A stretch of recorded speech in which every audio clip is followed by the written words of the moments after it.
FM lifeline, lifeline, lifeline. नमस्कार श्रोताओं, phone in program FM lifeline में आप सभी का बहुत बहुत स्वागत है। दोस्तों, आज हमारे साथ हैं PGI के ENT विभाग से असिस्टेंट प्रोफेसर डॉक्टर धर्मवीर। आज डॉक्टर साहब हमें जानकारी देंगे कोक्लियर इम्प्लांट के बारे में। ये क्या होता है, इसकी जरूरत सुनने की क्षमता को किस तरह से ठीक करती है या उसे एक लेवल तक ले आती है, या आपको सुनने में जो कठिनाई हो रही है किस तरह से ये डिवाइस उसमें हेल्प करती है। इन तमाम बातों के बारे में आज डॉक्टर धर्मवीर हमें जानकारी देंगे। तो सबसे पहले doctor Dharamvir, program FM lifeline में हम आपका बहुत बहुत स्वागत करते हैं। धन्यवाद सर। आप अपने व्यस्त शेड्यूल से हमारे साथ इस प्रोग्राम में जुड़े हैं, इसके लिए हम आपका धन्यवाद करते हैं। और जैसा कि मैंने कहा कि जो टॉपिक आपने इस प्रोग्राम के लिए दिया था कोक्लियर इम्प्लांट के बारे में, सबसे पहले तो सवाल यही आता है कि ये इम्प्लांट क्या है।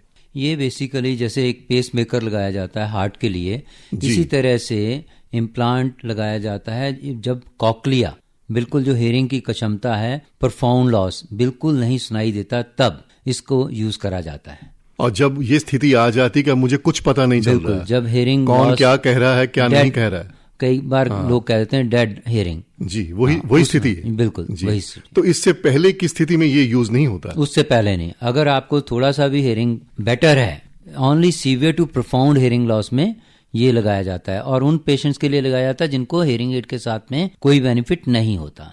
तो डॉक्टर साहब, इसका मतलब ये हुआ कि ये आप अपने यहाँ पहले जांच करने के बाद, बिल्कुल, जब आप पूरी तरह से ये समझ लें कि वाकई यहाँ कोई और बात नहीं बनेगी, इम्प्लांट की आवश्यकता है, तो उसी स्थिति में जब उससे पहले इन्वेस्टिगेशन होती है, वो इन्वेस्टिगेशन बहुत इंपॉर्टेंट है। हमारे पास अगर बच्चे हैं तो उसका BOA करते हैं हम लोग, बिहेवियरल ऑब्जर्वेशन ऑडियोमेट्री, और उसके बाद हम ऑटो अकॉस्टिक मिशन करते हैं, उसका इम्पीडेंस ऑडियोमेट्री करते हैं, बैरा करते हैं, brain stem evoked response audiometry, जैसे आप ब्रेन की EEG होती है, इलेक्ट्रोएन्सेफलोग्राफी, इसी तरह से ब्रेन का EEG टाइप वेव्स लेते हैं। उससे पता चलता है कि पेशेंट को कंफर्मेटरी लॉस है कि नहीं है। तो ये सब जांच करने के बाद आप ये तय करते हैं कि यहाँ इम्प्लांट होना है और नहीं होना है। बिल्कुल जी। उससे डिसाइड करा जाता है कि पेशेंट को बेनिफिट होना है कि नहीं होना है। FM लाइफलाइन कार्यक्रम में आपका स्वागत है जी। हाँ जी सर, मैं सुनीता सूद बोल रही हूँ, चंडीगढ़ खुड्डा लाहौरा से। सुनीता सूद जी, खुड्डा लाहौरा, चंडीगढ़ से। जी सुनीता जी, आपका स्वागत है। डॉक्टर धर्मवीर हमारे साथ हैं, कोक्लियर इम्प्लांट के बारे में ना हाँ जी जानकारी दे रहे हैं। आपका क्या सवाल है? मेरे कान में ना बहुत साल पहले मच्छर चला गया था, तो उसके बाद स्वेलिंग उतर गई। फिर मैंने PGI भी दिखाया, तो मुझे दवाइयाँ दी, दवाइयों से मेरे रेशा बन गया। रेशा बनने से मेरी सुनने की सारी प्रॉब्लम खत्म हो गई। ये बात है कोई 8 से 20 साल पहले की। अब मैंने मशीन भी लगवाई, लेकिन उस मशीन से भी मेरे को प्रॉब्लम आ रही है। तो सुनीता जी, डॉक्टर धर्मवीर इसके बारे में आपको जानकारी देंगे, आप सुनिए उनका जवाब। हाँ सुनीता जी, ये आपको आइडिया है कितना लॉस है आपका? जो हेयरिंग एड आप लगा रहे हो, दोनों कानों में लॉस है, एक में है जिसमें मच्छर गया था? दोनों में ही प्रॉब्लम है सर। एज कितनी है भाई आपकी? मेरी 47 हो गई है। 47। आपको है ऑडियोग्राम, आपका जो टेस्ट हुआ था PGI में? हाँ जी, उसकी नहीं सर, PGI वालों ने तो सिर्फ दवाइयाँ दी, तो उसके बाद उन्होंने बोला कि ऐसे दवाइयों से ठीक हो जाएगा, रेशा है। जबकि मेरे कभी रेशा नहीं हुआ, कभी कान नहीं बहे। फिर मैंने छोड़ दिया। 5-6 साल मैं जाती रही, अब मेरे पास वो रिकॉर्ड नहीं है।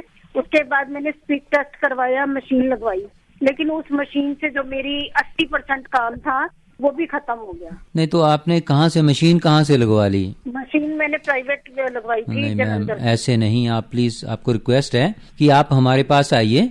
अगर आपके पास पुराना रिकॉर्ड है तब आ जाइए, नहीं तो मंडे वेडनेसडे किसी दिन भी आ जाइए, हमारी OPD होती है। अच्छा, एक सर और रिक्वेस्ट है। अभी मैंने किसी को दिखाया था राइट साइड का, वो कहते कि आपकी कान की ना सुनने वाली नस दब गई है। यही होता है, कान से जो दिमाग को नाड़ी जाती है ना नस, वो कमजोर हो जाती है, उसके कारण सुनाई नहीं देता। उसी के कारण हेयरिंग एड लगाते हैं हम लोग। अच्छा। बट आप एक बार प्लीज चेक करिए, अगर 80% लॉस है आपको, हम देख लेंगे। अगर पॉसिबिलिटी होगी तो उसमें कॉकलियर इम्प्लांट भी हो जाता है। अगर मशीन से नहीं बेनिफिट होता तो कॉकलियर इम्प्लांट हम लगाते ही तब हैं पीजीआई में, अगर पेशेंट को हेयरिंग एड के साथ में एक बनाना शेप हम कहते हैं जो स्पीच फ्रीक्वेंसीज हैं उसके अंडर अगर ऑडियोग्राम नहीं आता। सर ऑपरेशन भी हो सकता है इसका? होने को हो सकता है, मैं वही कह रहा हूँ, बिना इन्वेस्टिगेशन के मैं कुछ नहीं कह सकता। वो तो आप प्राइवेट में चले गए इसलिए आपने। मंडे से वेडनेसडे है? हाँ जी, Monday and Wednesday. 4079 room number है मेरा, आप एनी टाइम आ जाइए। क्या बताया सर आपने? 4079 ENT OPD। ठीक है सर। हाँ। तो सुनीता जी, हाँ जी सर। आपने ट्रीटमेंट के एक्चुअली 2 ट्रैक्स रख लिए ना, उसकी वजह से आपको देर भी लग गई और जो आप चाहती थी वो लाभ आपको नहीं मिला। तो अब आप डॉक्टर साहब से मिलिए और एक सही ट्रैक पर अपना ट्रीटमेंट करवाइए, और हमारी दुआएं हैं कि आपकी सुनने की क्षमता जो है वो ठीक हो सकती है। ठीक है जी, थैंक यू सर। जी जी शुक्रिया जी। जी। अच्छा डॉक्टर साहब, हम पहले वाली स्थिति की बात करते हैं, ये तो एक आखिरी स्थिति है ना। हम आपसे जानना चाहते हैं कि हियरिंग लॉस क्या होता है, इसकी परिभाषा क्या होती है?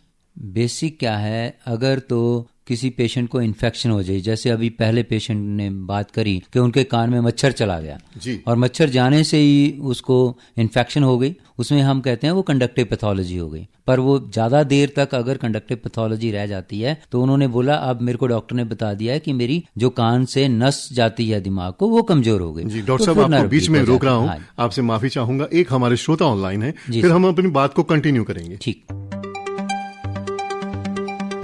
प्रोग्राम FM लाइफलाइन में आपका स्वागत है जी। नमस्कार जी। जी नमस्कार, नाम बताइए, जगह का नाम बताइए।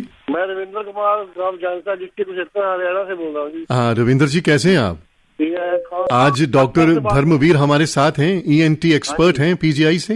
हाँ जी। कोक्लियर इम्प्लांट के बारे में आज का विषय हमने चुना है। आपका सवाल क्या है? मेरा कान बंद है जी। आपका कान बंद है? बंद हो गया है, ये 4-5 दिन हो गए। 4-5 दिनों से आपका कान बंद है? हाँ जी। तो डॉक्टर साहब आपको बताएंगे इसके बारे में कि क्या हो सकता है। सुनिए। क्या आपको खांसी जुकाम कुछ हुआ है इन दिनों में, 2-4 दिन पहले? नहीं जी। तो क्या हुआ, आप क्या काम करते हैं? मैं तो लेबर का काम करता हूँ। लेबर का काम करते हैं। कोई वो आपने हथौड़ा या उसकी आवाज तो नहीं वहाँ पे ज्यादा थी? नहीं जी, मैं ना दिन में शनिवार की बात है, तो मेरे कान में पहले चीटियां बज रही थी। ओके, अच्छा। आज बाद में रात को सोया तो रात सुबह उठा कुछ भी सुनाई नहीं दिया। तो आपको कोई ब्लड प्रेशर की प्रॉब्लम तो नहीं है? हाँ, BP की है। BP वो की दवाई है। ले रहा हूँ मैं लगातार। हाँ, ये उसका कारण भी हो सकता है, पर अगर आपके 4 दिन ही हुए हैं तो आप इमीडिएटली इसको चेक कराइए। मैं 32 सेक्टर में जाता हूँ, 32 सेक्टर में? ना बेटे को, हाँ, तो वहाँ चेक करवा लूँ। वहाँ करवा लीजिए, बिकॉज कि इसमें जैसे आपने सडन बताया ना 4 दिन से प्रॉब्लम, वैसे तो हमारा ये ट्रीटमेंट ऐसे अगर बिल्कुल 100% कान बंद हो जाए या 50% भी, उसमें आजकल हमारे ना नाइट्रोबिट डेक्सा लगते हैं टिम्पैनिक मेम्ब्रेन के अंदर ही। जैसे इमरजेंसी में कहते हैं ना कि अगर हार्ट अटैक किसी को होता है, इमीडिएटली पहुंच जाए PGI तो बच जाता है। सेम चीज यहाँ पे हेयरिंग की है। अगर हम 3 दिन से अंदर अंदर उसका इलाज करवा लेते हैं तो पेशेंट ठीक हो जाता है, वो कान की सुनवाई वापस आ जाती है। अगर वो 3 दिन से थोड़ा ज्यादा हो जाए तो फिर थोड़ी मुश्किल हो जाती है, उसके चांसेस 10 to 20% ही रह जाते हैं कि वो रिवाइव हो जाए। अब मेरी रिक्वेस्ट है आपको कि आप जाइए इमीडिएटली। अगर वहां नहीं जा सकते, कोई ENT वाला डॉक्टर है जो पास में है, उसको भी जाके चेक करवा सकते हैं और इसका इलाज करवा सकते हैं। जी रविंद्र जी, आप अब समय अपना खराब ना कीजिए। जैसा कि डॉक्टर साहब ने बहुत अच्छी जानकारी दी है कि 3 दिन आपके पास होते हैं इसको रिवर्स करने के लिए, है ना, इसको उसी स्थिति में लाने के लिए। तो तुरंत आप डॉक्टर से मिलिए जो भी फिलहाल आपके नजदीक है, लेकिन वो ENT डॉक्टर होना चाहिए, स्पेशलिस्ट होना चाहिए इस मामले का। बहुत बहुत धन्यवाद आपका बात करने के लिए। धन्यवाद जी, धन्यवाद। डॉक्टर साहब, आपने इनके जवाब में एक बहुत अच्छी बात बताई कि हमारे पास 3 दिन होते हैं। उन 3 दिनों में हमें क्या लगता है असल में? उन 3 दिनों में बेसिकली क्या है कि ये ब्लड सप्लाई ही रुकती है जो देखा जाए, तो उसमें हमारे स्टीरॉइड्स देते हैं। ये डेक्सा जो है स्टीरॉइड्स है, उससे वो ब्लड को पतला कर देते हैं, जो कान की नर्व है वहां तक पहुंच जाए। हाँ। तो वो स्वेलिंग उसकी जितनी भी होगी, जो डेड हो रहा होता है, उसको वो बचा देती है, उसके कारण वो ठीक हो जाता है और वो जो रवानगी है शुरू हो जाती है। हाँ, शुरू हो जाती है। तो डॉक्टर साहब, अभी फोन से पहले आप हमें जानकारी दे रहे थे, हमने आपको बीच में रोका। हाँ। और पहले जो हमारे कॉलर थे सुनीता जी, उनके बारे में आप बता रहे थे कि किस तरह से वो समस्या आन पड़ी। तो हम बता रहे थे कि उससे मतलब इन्फेक्शन होने के कारण भी हियरिंग लॉस हो जाता है। जैसे अभी इस पेशेंट को हमने बोला कि आप कहीं जो काम करते हो नॉइज वाली जगह पे तो नहीं करते, जैसे इसका हियरिंग लॉस हो गया, इमीडिएटली सडन हो गया है, उसके कारण भी लॉस हो जाता है। और अगर आजकल जो ज्यादा हियरिंग लॉस की प्रॉब्लम आती है, जो मोबाइल फोन ज्यादा यूज करते हैं बच्चे, उसके कारण भी हियरिंग लॉस हो जाता है जी। और अगर एंटीबायोटिक कोई रेगुलर जो माइसिन टाइप होती हैं वो पेशेंट को दी जाती हैं ज्यादा कोई और इन्फेक्शन की वजह से, ऑटोटॉक्सिक हियरिंग लॉस हम बोलते हैं उसको, उसके कारण भी हियरिंग लॉस हो जाता है। So there are so many causes कि जिसके कारण हियरिंग लॉस हो जाता है। जब हम खुद डॉक्टर बनने की कोशिश करते हैं, ओवर द काउंटर जब हम कोई मेडिसिन खाते हैं तो उसका भी इफेक्ट होता है। इवन डायबिटीज एंड जैसे अभी ब्लड शुगर की बात करी है, इन मेडिसिन को जो हम कंटिन्यू यूज करते हैं उनके कारण प्रॉब्लम होता है। डॉक्टर साहब, हियरिंग लॉस के बारे में हम और भी आपसे चर्चा करेंगे, लेकिन क्योंकि आज का विषय हमारा कोक्लियर इम्प्लांट के बारे में है, मैं आपसे जानना चाहता हूं कि इस इम्प्लांट को लगवाने के लिए, इम्प्लांट करवाने के लिए खर्चा तो होता होगा? बिल्कुल, इसका खर्चा बहुत है, एक नॉर्मल आदमी अफोर्ड नहीं कर पाता। 6.5 लाख के करीब मिनिमम। 6.5 लाख? हाँ जी। उसके बाद उसके ये आगे पीजीआई में खर्चा है? ये पीजीआई में, तो बाहर तो माशाल्लाह अच्छा खासा होगा। Yes ji. Everybody can't afford, ये पेशेंट के लिए बहुत एक, बिकॉज कि आप देखिए ना, इसमें 80% लोग जो हैं पुअर पेशेंट आते हैं हमारे पास और उनके पास अफोर्डेबिलिटी नहीं होती जी, और बहुत मुश्किल होती है। फिर जो पेशेंट आते हैं अगर पुअर पेशेंट होते हैं तो जैसे हमारी गवर्नमेंट की संस्था है, दे हेल्प, एक जो एनजीओ है, एनजीओ भी इतना 6.5 लाख रुपया नौकरी, वो कोई नहीं, एक हियरिंग एड के लिए नहीं कोई पैसे देता। अभी हमारे एक एनजीओ है, उसमें वो हियरिंग एड के लिए हेल्प करते हैं, 15 से 20 हजार मिनिमम से शुरू होती है। लेकिन यहाँ तो खर्चा, यहाँ तो 6.5 लाख का, 6 लाख का कोई। तो वो कौन सी संस्था बताई सर आपने? ये अली यावर नेशनल इंस्टीट्यूट है बॉम्बे में, जो हमारी स्पीच एंड हियरिंग की है। ये गवर्नमेंट की स्कीम है वो। अच्छा, गवर्नमेंट की स्कीम है। उसमें जो बीपीएल कार्ड वाले पेशेंट्स हैं, बिलो पॉवर्टी लाइन, उनको बेनिफिट देती है। जो एडिप के बारे में, एडिप के बारे में बिल्कुल सही बात। एडिप के बारे में आप जिक्र चला है तो आप थोड़ा सा और विस्तार से बता दीजिए कि ये भारत सरकार की योजना, भारत सरकार की योजना है जो, उसमें अगर आप अप्लाई करते हो, उसमें भी जो उनका रूल है 5 ईयर से नीचे अगर पेशेंट है तभी वो आपको देते हैं। अगर उसके बाद आप जाते हो अप्लाई करते तो उसमें भी नहीं मिलता, नहीं है। तो उसके लिए वो पीजीआई से रिकमेंड होता है? पीजीआई से भी रिकमेंड होता है, 32 से भी, जो भी मेडिकल कॉलेज जहाँ कॉक्लियर इम्प्लांट अवेलेबल है। इवन आपका पटियाला मेडिकल कॉलेज है, बाबा फरीद यूनिवर्सिटी है वहाँ पंजाब के लिए, रोहतक मेडिकल कॉलेज है, एवरीवेयर। मतलब एक एक्सपर्ट जब ये देता है कि इसे जरूरत है, आवश्यकता है, और फिर वो वहाँ अप्लाई करता है, लेकिन 5 साल तक ये जो सहायता वो मिलती है, 5 साल के बाद नहीं मिलती। अच्छा डॉक्टर साहब, ये तो बात ये हो गई उन लोगों की जो अफोर्ड नहीं कर पाते जी। जो कर पाते हैं, जिनके लिए 6.5 लाख कोई बहुत बड़ी रकम नहीं है और वो लगवा सकते हैं, तो उनकी स्थिति में बेनिफिट क्या है? बेनिफिट देखिए, इसमें जो अगर हम एक हियरिंग एड लगाता है तो उसमें हमें लगता है कि सिर्फ 50-50 फायदा हो भी सकता है, नहीं भी हो सकता, लेकिन इसमें अगर कॉक्लियर इम्प्लांट करवाते हैं तो 75% इंप्रूवमेंट होती है। 75% इंप्रूवमेंट होती है। हाँ, 25%, यानी जो हमारा रूटीन का काम है उसमें 75% काम आराम से हो जाता है जी। और डॉक्टर साहब, इसे लगाने का कोई रिस्क भी है? डेफिनेटली रिस्क इतना ज्यादा नहीं है, मे बी हम 5% कह सकते हैं रिस्क। वो किस्मत है, जब हम सर्जरी करते हैं उस टाइम के ऊपर, अब वो आपको पता हर बंदे की इंडिविजुअल कैपेसिटी है, वो कैसे उसको बाद में मेंटेन करता है, उसकी हाइजीन कितनी रखता है, उसके ऊपर डिपेंड करता है। तो हाइजीन के बारे में बताइए, हाइजीन के बारे में आपने बात की, किस तरह से इसको लगवाने के बाद उसके बाद आपको बहुत ध्यान रखना पड़ता है। जैसे बेसिक कई बार क्या होता है, पेशेंट बच्चे के हम लगाते हैं, बच्चा गिर जाए या उसको बार बार उसको टचिंग करें इंस्ट्रूमेंट को। एक्चुअली इसमें क्या है, जैसे मैंने पहले भी बताया, पेसमेकर की तरह है, पर लेकिन इसका जो प्रोसेसर है वो बाहर लगा होता है, कान के पीछे बैक साइड मैस्टोइड के ऊपर लगाते हैं। वो मैग्नेट होता है, वो मैग्नेट वहां फिक्स करा जाता है, और वो मैग्नेट और स्किन के बीच में जो गैप होता है तो वहां कई बार इन्फेक्शन आ जाता है। जी। वहां जख्म बन जाता है कई बार, तो उसे साफ रखना होता है। उसे साफ रखना होता है। जी। बालों की मतलब सफाई पूरी रखनी पड़ती है, और उसमें ऑयल नहीं लगाते, तेल नहीं लगाना होता है, क्योंकि वो मैग्नेट विल अफेक्ट मतलब अपने से ज्यादा ख्याल उसका रखना पड़ता है। बिल्कुल, yes.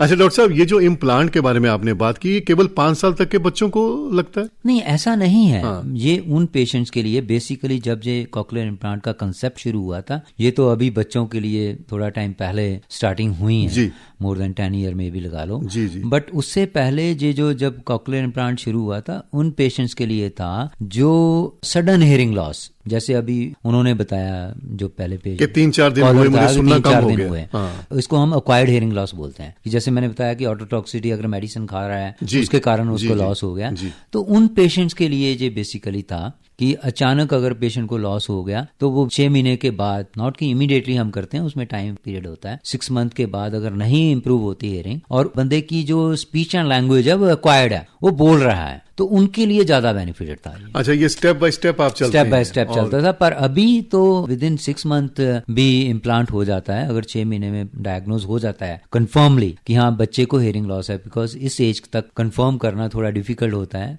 पर आजकल इन्वेस्टिगेशन इतनी अच्छी आ गई है, उसमें डायग्नोज हो जाता है। और जिन बच्चों को 6 महीने में लगाया जाता है वो बच्चे अच्छा बोलते हैं, उसको ज्यादा इतनी मैक्सिमम थेरेपी की लोड भी नहीं पड़ती और बच्चे काफी अच्छी स्पीच होती है उनकी। डॉक्टर धर्मवीर, अभी आपने कहा कि कई बार जो लॉस है हियरिंग का बच्चों में पकड़ना मुश्किल हो जाता है।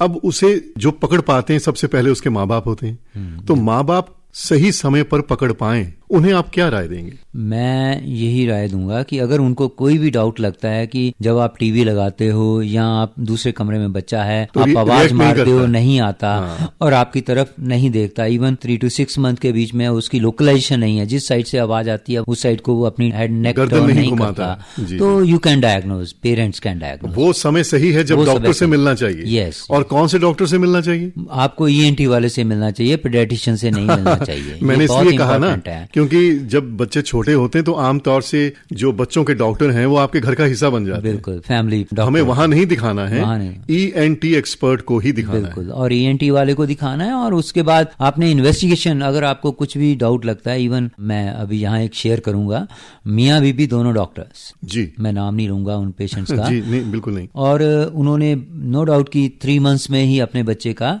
इन्वेस्टिगेशन करवाना शुरू कर दिया। तो कहीं बाहर करवाया, वो नॉर्मल आया, 2-3 बार, मतलब उनके पास पैसा था, जैसे आपने अभी बात करी पैसों की, तो प्राइवेट में वो करवाते रहे, उनको लगा नॉर्मल है, वो 2-3 बार उन्होंने बाहर रिपोर्ट करवाई, इट वाज नॉर्मल, तो वो बेचारे कंफर्टेबल हो गए। Natural report is the best जज। जैसे हम डॉक्टर के आजकल जितने भी आपको पता डॉक्टर्स हैं, they are not those doctors जो प्रीवियस होते हैं कि अगर आप दूसरी जगह पे बैठे हो, आपको सिर्फ धागे से ही, पल्स से आपका डायग्नोज कर देते थे। तो अभी तो हर आदमी रिपोर्ट्स के ऊपर डिपेंडेंट है, जितना मर्जी बड़ा डॉक्टर है, अगर रिपोर्ट में जो आया और आपके सबसे बड़ी प्रॉब्लम है ना हो कि आजकल आपको पता क्रिमिनल कंज्यूमर कोर्ट के अंडर आता है, तो आपके पास रिपोर्ट्स होनी चाहिए। आपने रिपोर्ट के बेस पे जो काम करा है वो करा है, तो रिपोर्ट को हम डिनाई नहीं कर सकते। तो वो रिपोर्ट में उसको नॉर्मल आ रहा था, इसलिए उन्होंने कुछ नहीं करवाया। 1 साल 1.5 साल उनका खराब हो गया, फिर पेंडेमिक आ गया, तो 1.5 साल उनका खराब हो गया। इसी चक्कर में दे वर वेरी फ्रस्ट्रेटेड, बहुत उनको टेंशन थी कि हमें उन्होंने ऐसा गलत डायग्नोज दिया है, पर उसमें कोई कुछ नहीं कर सकता। अगर मशीन उस टाइम के ऊपर हो सकता है कि उसका नॉर्मल आ रहा था, तो आज तो उसके बाद हो गया हो, तो ये पर अगर आपको 100% कंफर्मेशन है तो ये 2-3 जगह से जरूर चेक कराओ। एक बंदे के ऊपर रिलायबिलिटी पे कभी नहीं जाइए। अगर मैं हमेशा कहता हूं, हम लोग जो भी टेस्ट करते हैं, we just see the reliability of the test. हम 3 बार टेस्ट करते हैं, 3 बार में अगर 2 बार वही रिपोर्ट आती है, देन हम उसको रिपोर्ट देते हैं, 1 बार में रिपोर्ट कभी नहीं देते हैं और उसको कोरिलेट करते हैं बाकी टेस्टों से भी। जी। ये नहीं कि एक टेस्ट, जैसे मैंने 5-6 टेस्ट पहले बताए आपको, हर टेस्ट का कोरिलेशन होता है हर रिपोर्ट के साथ। अगर ये प्रॉब्लम यहाँ आ रही है तो वहां भी आएगी, वहां आ रही तो वहां भी आएगी। तो ये बैटरी ऑफ टेस्ट है। अगर आप वो बैटरी ऑफ टेस्ट नहीं लगाते फिर आप डायग्नोज दे देते हो तो फिर गलत हो जाता है। मतलब हियरिंग लॉस में भी ट्रीटमेंट से पहले जांच ही सबसे बड़ी उसका आधार है। बिल्कुल। और उसे समय एक तो नहीं गंवाना है, ENT एक्सपर्ट को दिखाना है, और अगर एक बार कहीं से जांच करवाई है तो एक बार और करवा ली जाए, बहुत तो बेहतर रहता है। बिल्कुल, हमेशा अच्छा रहता है। कभी भी एक ही आदमी की बात पे नहीं हमें यस कर लेना चाहिए। जी डॉक्टर साहब, कोक्लियर इम्प्लांट के बारे में हम आपसे बातचीत कर रहे हैं, आप बहुत अच्छी तरह से विस्तार से हमें समझा रहे हैं। इसका सक्सेस रेट क्या है? इसका सक्सेस रेट बहुत अच्छा है। बड़ी मुश्किल से, मैंने जैसे पहले बोला, 5% लोग हो सकते हैं जिनको प्रॉब्लम होती है, अगर कॉकलियर इम्प्लांट इन्फेक्शन हो जाए या कुछ हो जाए। Otherwise maximum benefit to the children and adult. Even adult जो सडन हेयरिंग लॉस हो जाता है उनका तो 100% रिलायबिलिटी, मतलब स्पीच एक्वायर कर जाता है, मतलब पूरी सफलता है, पूरा सुनता है। जी सुनता पूरा है, सुनता है। लेकिन जरा सी बात यह है कि महंगा बहुत है, महंगा बहुत है। Only cost factor is there. ADIP संस्था जो है यहाँ पे इंडिया में वैसे प्रोजेक्ट चल रहा है ऑलरेडी गवर्नमेंट ऑफ इंडिया का, जिसमें they are trying to make थोड़ा सस्ता। ये अपने कलाम साहब ने अब्दुल कलाम साहब, हाँ अब्दुल कलाम साहब ने एक प्रोजेक्ट शुरू करवाया हुआ है इसके लिए। उन्होंने ये एडिप स्कीम वाला प्रोग्राम आई थिंक स्टार्ट करवाया। डॉक्टर साहब, ये इम्प्लांट करवाने के बाद हमारे कान की स्थिति पहले जैसी हो जाती है या जो नॉर्मल व्यक्ति होता है उस जैसी हो जाती है? बिल्कुल उसी तरह से हो जाती है। स्पष्ट तौर से सुनाई देता है? मैंने बिल्कुल स्पष्ट तौर से सुनाई काम करने में कोई दिक्कत नहीं आती? कोई ऐसी कोई प्रॉब्लम नहीं होती ऐसी कोई प्रॉब्लम, अगर इन्फेक्शन नहीं हुई तो मैं बता रहा हूँ। और कितना टाइम लगता है इसे इम्प्लांट करने में और एक उस स्थिति में आने में? करने में 1.5 घंटा, it depends on the surgeon to surgeon, और कई बार इंडिविजुअल भी होता है। जब आप सर्जरी शुरू करते हो उस टाइम पे क्या एमआरआई सीटी स्कैन में क्या आया है, और जब खोलते हो कई बार कुछ चेंज आ जाती हैं, तो उस टाइम पे थोड़ा ज्यादा टाइम लग जाता है। अदरवाइज डॉक्टर साहब, आपने ये बताया कि बच्चों में जब हम पकड़ते हैं कि वो किसी चीज को रिएक्ट नहीं कर रहा है, सुनाई नहीं दे रहा उसको, या जो हम कह रहे हैं उस तरफ नहीं देखता है, तो वो कौन सा एक स्पेसिफिक पीरियड होता है जिसमें उसकी जो लॉस है कान का उसे ठीक किया जा सकता है? अगर 5 साल से मान लीजिए थोड़ा लेट हो गया, देखो वो हो तो जाएगा लेकिन उतना बेनिफिट नहीं होगा जो पहले हो सकता था। जो बेसिक एज है, बच्चा जो भी एक्वायर करता है अपनी स्पीच साउंड्स, जो कॉन्सोनेंट बोलता है बच्चा, वो 7 to 8 ईयर्स में बोलता है जी। हर साउंड जब बच्चा नॉर्मल लैंग्वेज जो सेंटेंस लेवल पे हम मिक्स और कॉम्प्लिकेटेड सेंटेंसेस है 7 to 8 ईयर्स तक बोल लेते हैं, जो हमारी लैंग्वेज के नेटिव लैंग्वेज की बात करते हैं। तो ये इसना फिर डिले हो जाता है। जो आपने बात कही कि 5 साल में करवाते हैं, वो क्योंकि एक्वायरिंग एज खत्म हो गई, तो इस कारण उसको उतना बेनिफिट नहीं कर पाते हम लोग जितना उसमें। तो बेटर ये है कि जब भी आपको शक लगे इमीडिएटली, जब आपको डायग्नोज हो जाए, जैसे मैंने बताया जी, पहले बताया आपने, बिल्कुल बताया, तो और ENT के पास पहुंचा जाए, बिल्कुल, ना कि बच्चों के डॉक्टर के पास। जी। तो डॉक्टर साहब, ये तो जानकारी आपने कोक्लियर इम्प्लांट के बारे में दी, क्योंकि आज का सब्जेक्ट यही था। जैसे हम खट्टा खा लेते हैं उसके कारण गला खराब हो जाता है, तो वॉइस की प्रॉब्लम हो जाती है, वो पेशेंट हमारे पास आते हैं, ठीक है। जो इवन वोकल नोड्यूल्स हो जाते हैं, जो लोग ज्यादा, जैसे आपके रेडियो स्टेशन में सिंगर्स हैं, टीचर्स हैं, उनको आवाज खराब हो जाती है, आपने देखा होगा, हॉर्सनेस हम बोलते हैं उसको आवाज। उसके लिए क्या करना चाहिए अगर हो जाए? उसके लिए वोकल रेस्ट है पहले से, ये कंजर्वेटिव ट्रीटमेंट है, ठीक है। उसके बाद इसकी सर्जरी है, उसको MLS बोलते हैं, माइक्रोलेंजियल सर्जरी करी जाती है वोकल कॉर्ड्स की। वोकल कॉर्ड्स, तो उसमें भी 2 तरह का चीज आ जाती है। एक नोड्यूल है जो ऐसे वॉइस रेस्ट से ठीक हो जाता है, एक पॉलिप होता है। अगर पॉलिप बन जाता है तो पॉलिप की सर्जरी ही करनी पड़ती, वॉइस थेरेपी से वो ठीक नहीं होता, नहीं हो सकता।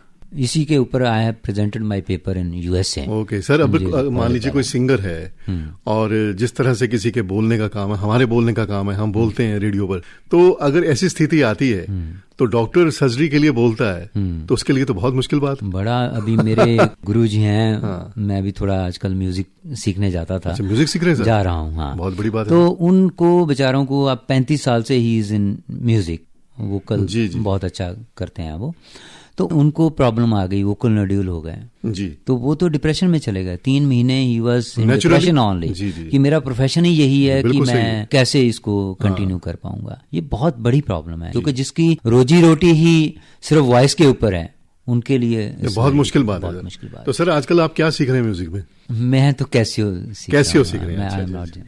तो डॉक्टर साहब, ये तो बहुत अच्छी बात है कि आप लोग इतने टेंस माहौल में काम करते हैं, नेचुरली इतना आप पर प्रेशर रहता है, और आप परफॉर्मिंग आर्ट के साथ जुड़े हैं, तो कहीं ना कहीं आपको सूदिंग इफेक्ट देता होगा। बिल्कुल, आपके कान को, आपके दिमाग को, आपके पूरे बॉडी को देता होगा। तो वही जो चीज है वो नेक्स्ट डे इंस्टीट्यूशन के लिए काम में आती होगी। बिल्कुल। आपको कैसा लगता है सर? अरे सर, ये लगती है एक मेडिटेशन है। मेडिटेशन इतना मतलब लगता है मन को शांति, जो आपने बताया सही बात है कि आपका ध्यान दूसरी तरफ जाता है और इंटरेस्ट डेवलप होता है, you get the energy from that. Cold and cough हो जाता है जिन पेशेंट को, अभी जैसे बच्चे हैं, छोटे होते हैं, उनको एडिनोइड टॉन्सिलाइटिस काफी रहता है, उसके कारण कान में इन्फेक्शन बार बार होती है, तो उसके कारण फिर मिडिल ईयर में फ्यूजन हो जाता है, वो हम इम्पीडेंस टेस्ट होता है, इम्पीडेंस ऑडियोमेट्री, उससे हम चेक करते हैं, और वो अगर कंटिन्यू रह जाता है बच्चे में तो वो भी हियरिंग लॉस पैदा करता है, वहां तक ले आता है। और तो कोई भी चीज अगर मतलब बार बार कोल्ड और कफ होना बच्चे को, दैट इज वेरी हार्मफुल, तो उसके लिए बच्चे क्या एडल्ट भी। इवन आपने देखा होगा कई बार फ्लाइट में लोग जाते हैं तो वो प्रेशर से उनके कान में पेन होनी शुरू हो जाती है, वो चीज क्या, हाँ, तो कई बार उससे रप्चर हो जाती है। अगर आप कोल्ड कफ में सफर करते हो तो यूस्टेशियन ट्यूब हमारी ब्लॉक हो जाती है, उसके कारण का प्रेशर और बाहर का प्रेशर इम्बैलेंस होने से परफोरेशन हो जाती है। यानी कोल्ड कफ के दौरान अगर हम एयर ट्रेवलिंग करते हैं तो ये समस्या हो सकती है। इसीलिए आपने पहले देखा होगा, आजकल तो नहीं देते, पहले तो आप फ्लाइट में जाते थे आपको वो दे देते थे हमेशा बबल गम और च्युइंगम कि आप इसको करते रहिए जब लैंडिंग और वो होता है। जी। तो डॉक्टर साहब ये बताइए, एक तो मौसम के अनुसार जो है, जब मौसम चेंज होता है तो कोल्ड एंड कफ होता है, बिल्कुल, और वो 5 या 7 दिन में अपने आप ठीक हो जाता है। आप जो बता रहे हैं वो क्रॉनिक कोल्ड और कफ के बारे में बता रहे हैं? ये क्रॉनिक, अगर वो बिना बात के रहता ही है तो उस स्थिति में ये चीज हो सकती है। जी। और डॉक्टर साहब, कान को स्वस्थ रखने के लिए हमें क्या करना है? जैसे हम एक्सरसाइज करते हैं अपने शरीर को अच्छा रखने के लिए, कान की तरफ तो हम ध्यान देते ही नहीं। आजकल रामदेव के वो है ना भ्रामरी, वो कर लो, ठीक है, नाक साइड से बंद करके और दूसरी साइड से बाल करते हैं, वो भी कर सकते, लोम ब्लोम, और नाक और मुंह बंद करके ट्राई टू कान में से हवा निकालने की कोशिश करो, उससे भी फर्क पड़ता है। तो उससे कहीं नसों पर प्रेशर तो नहीं आता? नहीं, कोई प्रेशर नहीं आता। बट कोल्ड कफ में नहीं, वो कोल्ड कफ में नहीं करना। वो कितनी देर करना है? नहीं तो सिर्फ 5-10 बार कर ले तो उससे वो ट्रैक जो है क्लियर हो जाता है। आपको लगता होगा कई बार ब्लॉक हो जाते हैं कान, बिल्कुल बंद से लगते हैं आपको कान अपने। अच्छा डॉक्टर साहब, कई बार कानों में ना बार बार मैल जमनी शुरू हो जाती है और वो इतनी हार्ड हो जाती है कि उसे बिना डॉक्टर को दिखाए बात नहीं बनती, और डॉक्टर को भी बहुत दिन लगाने पड़ते हैं उसे बार बार निकालने के लिए, उसे थोड़ा सा हल्का करने के लिए। उसके लिए वो क्यों होता है? वैक्स रीड, ये एक्चुअली जो कान में मैल आना, ये सेरेमन ग्लैंड्स होते हैं जी। जैसे आपने देखा होगा किसी को पसीना आता है, किसी को नहीं आता, तो इट्स इंडिविजुअल वेरिएशन। अगेन, किसी के स्क्रीटरी वो ज्यादा स्क्रीट करते हैं, किसी के कम करते हैं, हर एक को नहीं मैल आती, किसी को। और जैसे बुजुर्ग हो जाते हैं, बुजुर्गों में तो बिल्कुल ही कान में मैल इतनी फंस जाती है कि वो निकालने में मुश्किल हो जाती है। उसके लिए वैक्स रीड ईयर ड्रॉप्स देते हैं हमारे डॉक्टर साहब, उसकी फिर सिरिंजिंग करवाते हैं। ये जो आपने देखा होगा कई बार बस स्टैंड के ऊपर बैठे होते हैं वो निकालने वाले मैल, तो कभी भी प्लीज उससे मैल ना निकलवाइए। और जो हम बड्स के साथ लगे रहते हैं वो भी गलत है, उससे कान की जो मैल है वो अंदर पर्दे तक चली जाती है और पर्दे को हिट कर सकती है। यस, हाँ, इसका मतलब कि जब भी ये प्रॉब्लम आए तो बात वहीं आती है कि ENT एक्सपर्ट से मिला जाए। जी। तो डॉक्टर धर्मवीर, आप हमारे स्टूडियोज में आए प्रोग्राम FM लाइफलाइन में। आज आपने कोक्लियर इम्प्लांट के बारे में बहुत विस्तार से अच्छी जानकारी दी, हमारे श्रोताओं के जवाब दिए। जाते जाते आप कोई संदेश देना चाहें? मैं यही कहना चाहूंगा कि पेशेंट जिनको भी कोक्लियर इम्प्लांट की हियरिंग लॉस होता है, बच्चों को इधर उधर 10 जगह ना जाएं। जो जहां पे आपको लगता है कि ENT है और रेडियोलॉजी है डिपार्टमेंट, सिर्फ वहां पर जाएं जहां इन्वेस्टिगेशन हो सकती है। बार बार किसी और डॉक्टर के पास, ये आप मिथ कर लेते हैं कि नहीं हम किसी बाबे के पास चले जाएं, कहीं चले जाएंगे वो ठीक हो जाएगा। अगर हियरिंग लॉस है तो उसका सिर्फ सर्जरी ही है इलाज, और कोई इलाज नहीं है।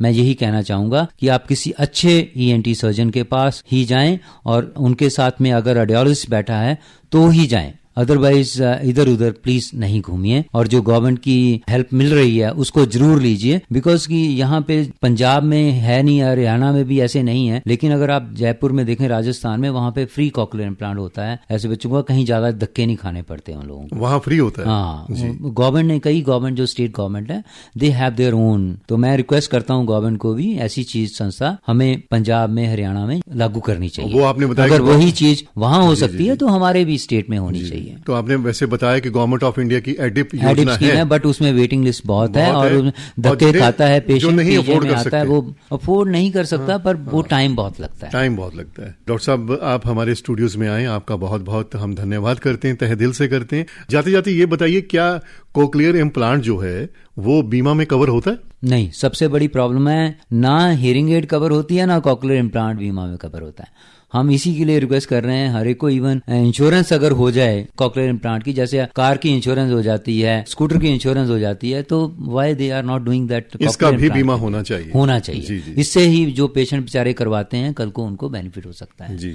तो मेरी तो यही रिक्वेस्ट है, they should try to do this also. Doctor साहब, आपका बहुत बहुत धन्यवाद।